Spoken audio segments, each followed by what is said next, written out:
I said, see, this thing you're doing, don't try it again. As long My people, this our brother will not come out and say he get the reason why him and him wife they get issue for house because unto saying they tell us say make you stop to spend money too much or make una calm down and hear the reason why in talk so. It is the happen no marriage. But there was something she was doing. She would go out and buy groceries and come back. And I didn't give her money. She did it the first time. I was feeling like Abby babe. So I will now say, hey, you're back. Welcome. Because I came to visit her, so I wasn't going anywhere. I was in the house. She's the one that will go out and come back. It wasn't sitting down well with me. So one day I called her. And she doesn't see anything wrong with it because, you know, she's Oyibo background. She was born and brought up there. Independence is their second name. They don't understand when somebody is paying their bills or providing. She has never understood it. I called her because the Igbo man in me rebelled. I said, see, this thing you're doing, don't try it again.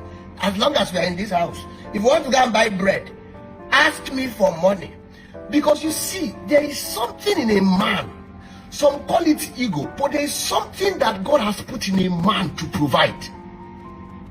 I don't know what it is, but there is a man is built to not just protect, but provide. Ladies, pay attention. If you're courting or dating somebody that is comfortable with being jobless because you have a good job, run. Is a red flag. And the reason why that is because when God created Adam, the first thing God gave Adam was a job. Go and read Genesis. Then when Adam was working, because locally the job was too much, Adam told God said, it is no good for this man to be alone. Let us give him a helper. So one of the primary purpose of a wife is to help, to support what the man is doing, not to be a breadwinner or a provider. Now, don't get me wrong or misquote me.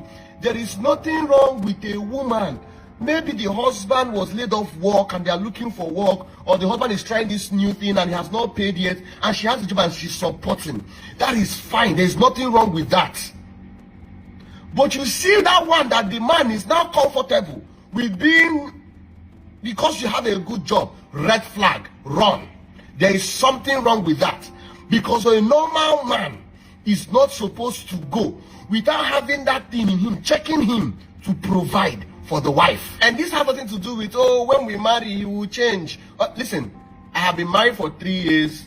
Next month, November 21st, makes me 3 years of marriage. I'm still very young in this thing. But you see, my little 3 years, one thing I have come to realize is this.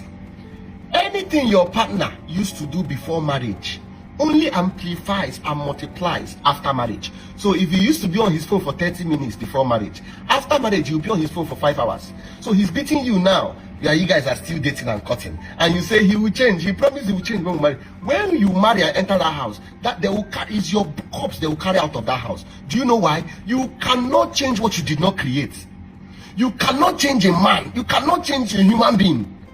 What changes people is when the Spirit of God rests on them and they begin to have change in character. So when you think you can change your partner when you marry, you're joking, my friend. So you don't enter the institution of marriage with senses or what you see. You know, men are moved by what they see. Oh, she has she has gone to do a big backyard, or she has a front, and you go and marry somebody based off of what you're seeing with your eyes. My brother, I tell you this for free. People that are now divorced, there used to be a time where they tell their partner, I cannot do without you. They can't stay without being with each other. Now they can't set their eyes on each other. Do you know why? You do not enter the marriage institution with your eyes.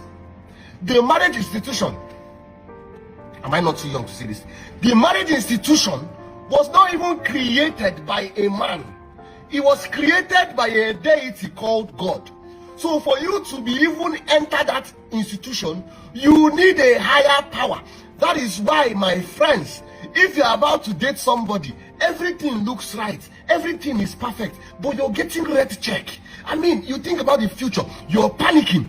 Wait, pray, because your spirit will never lie to you. or you want to get into a business, the people look right, the paperwork looks good, but there is something inside your spirit that is just not comfortable. Tell them you will get back to them, because your spirit will never lie to you.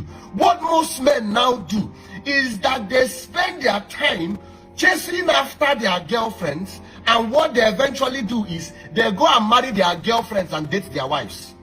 Because your wife was the one, that time you didn't have anything. This lady helped you suffer, put things together, and now you have much more money. You are now beginning to look for those ones that are appealing to the eye. You're going to get into trouble, because you don't place value on the things the eye can see. So I like Coca-Cola, I like Sosa, I'm a brand ambassador of Sosa. But I don't use because of the packaging and go and buy it. It's the content. So we have a generation of people, not all, but most of us, have now neglected the value, the content of a person, and we now pay attention to what is. Let me tell you the truth. When you are fighting with somebody that the world considers beautiful, you will not see the beauty.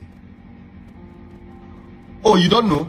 When you marry somebody and the person is so beautiful, the people say, oh, your husband is so cute. When that man, that thing, that demon inside of him begins to come out, you will not see the beauty.